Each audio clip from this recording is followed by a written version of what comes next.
Hey, Raiders of the Internet! So, a funny thing happened to me this week. My goddamn neighbor stole my phone, and the adventure I had to get a new one is crazy. So, get a warm beverage and relax. Let's begin.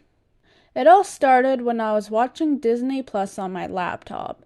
One of the bad habits I have is keeping my door unlocked because I couldn't figure out for the life of me how to lock my door because the mechanism here is so complex. So it was bad news from the start. I live in a transitional home for Native women who are either escaping abuse, are homeless, or whatever the reason is. I have my own small room, and so do the other women. Honestly, none of us talk to each other there. Anyway, while I was watching Sonny with a Chance on Disney Plus, I was eating candy from the Halloween leftovers. Then I choked on a little and went to grab my water bottle, but it was empty. So I ran out of my room to go get the water as I was coughing a lot, leaving my door wide open. When I got back, I tried to find my phone to search something up. But then I realized it was nowhere in my room like it was before. I, of course, searched everywhere but couldn't find it. Then I realized it was 10:30 at night and remembered that an alarm went off every day at 11. So I waited until then. But when the time came around, I didn't hear anything. I messaged my fiance to see if he had it with him. But he didn't, and he tried to call my phone, to which I didn't hear. He noticed that the second time it rang, it didn't go on for very long. I invited him over and we searched for it. As you can guess, there was nothing. Another resident spotted me crying on the staircase and asked me what was wrong. I told her what happened and she tried to help me by calling it, but no phone rang. Then there was another resident, aka my neighbor. We'll call her Evil Karen because that's what she is. Anyway, Evil Karen asked what was wrong as I was crying at this point. I told her what happened and she tried to call my phone like the other girl. My fiance swore when I said I didn't have the Find My Phone app on my phone. She made a face of relief for a brief moment, but he wasn't sure at the time. After that, we just gave up and decided to tell the workers here on Monday since this was the weekend. Throughout the whole weekend, I was in a bad mood and kind of lost my mind. At this point, I was feeling a bit unsafe and hoped that my phone was somewhere in my room. Fast forward to Monday, I told the staff about it and they checked the cameras. They saw Evil Karen going into my room while my door was open. Like expected, she denied it. But on my emails, I got messages where I apparently purchased more data, though I didn't have it. So clearly someone has it. At this point, I was feeling very unsafe and kind of hopeless about the state of the world. I hated how people hurt people who didn't do anything wrong.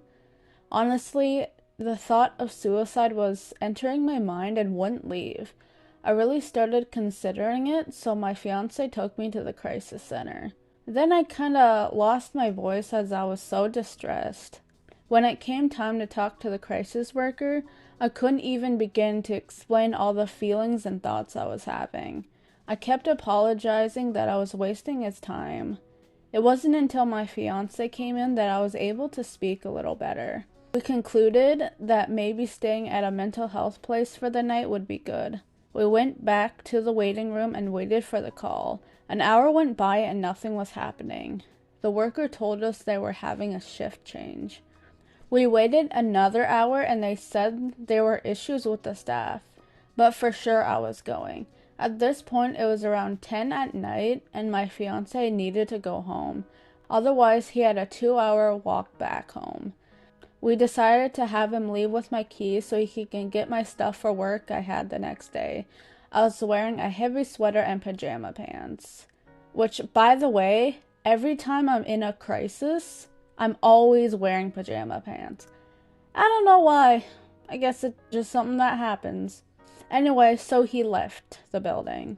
But no more than 10 minutes later, the crisis worker said they were unable to take me to that mental health place tonight. They said they would send me home in a taxi, but my fiance just left, and I wouldn't be able to get in without my keys.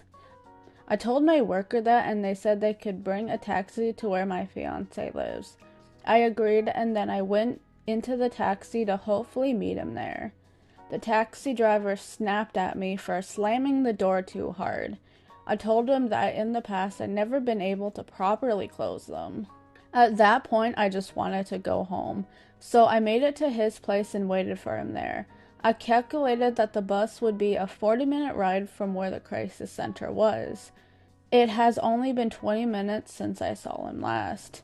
I waited about 10 minutes before he showed up. I wasn't sure if it was him, so I got ready to fight him. But he quickly recognized me. He asked, "How did you get out here?"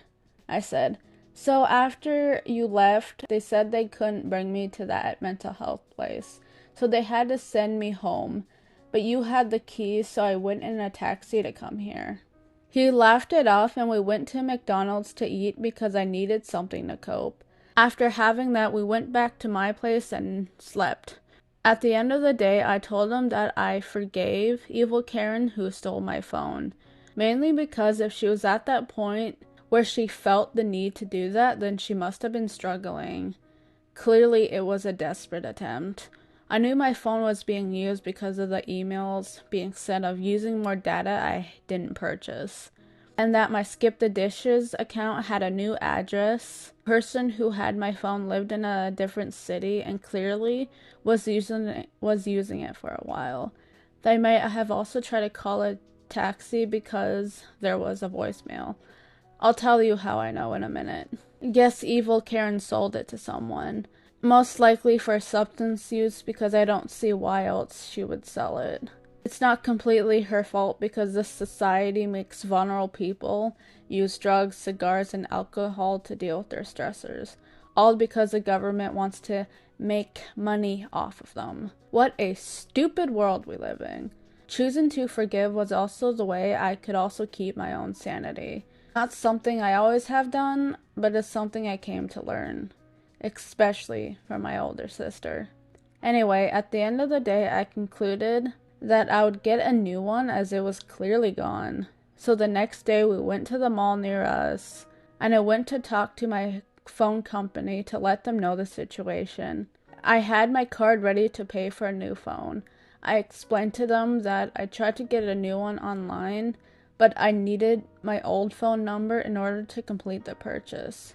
So I had to go there to confirm it was me. Like the idiot I was, I need my ID and something to check my credit and address, but I didn't have it on me, so I said I would be right back. Honestly, I wanted to get this done as quickly as I could, that way I could finally stop feeling upset. My fiance and I took the bus to my house and we got the items. I had a feeling I should also bring my SIN number, but I didn't. We drove back to the mall and I handed them the stuff we needed. The process started and I explained what phone I wanted, etc. And he asked if I would like a security camera for my house. Given that I got my phone stolen, I agreed and he started the process of getting it. But he punched in the wrong address and needed my SIN number to change it. Again, I didn't have that, so my fiance and I once again rushed back to my house to get it. By the time we left, the mall was closing in about an hour, so we tried our best to make it there and back as quickly as we could. Finally, we got back to the mall with my SIN number in my bag and handed it to him. Finally, the process was done and over with, and I got my phone. Luckily, I didn't have to pay a cent because it was one of those get a free phone as long as you sign up for a plan type deal. What was even more relieving was that I didn't have to change my number at all. The phone worker said, "That person who stole it doesn't have access to your number anymore. The phone is just a brick now." After all of that, my fiance and I went to McDonald's to celebrate and my misery was over at last. Don't worry, I know now to lock my doors even if I'm just going to the bathroom. I finally found out how to lock it for once. To be fair, I should have done that in the first place, But lesson learned. I was able to get a new phone, kept the same number, and whoever has it can't use it anymore. I hope they enjoy it when they had it, and I hope whoever she sold it to is gonna come back at her, as now it's blacklisted. Maybe I didn't completely forgive her, but I'm not going to confront her as I just want to be happy. For once, I just want to move on with my life. Luckily, evil Karen is getting kicked out of the program as they saw her going to my room. Oh well, not my issue. Anyway, that's all I have for you guys today. Go ahead and subscribe for more story times. For now, I'll see you in the next one. Bye!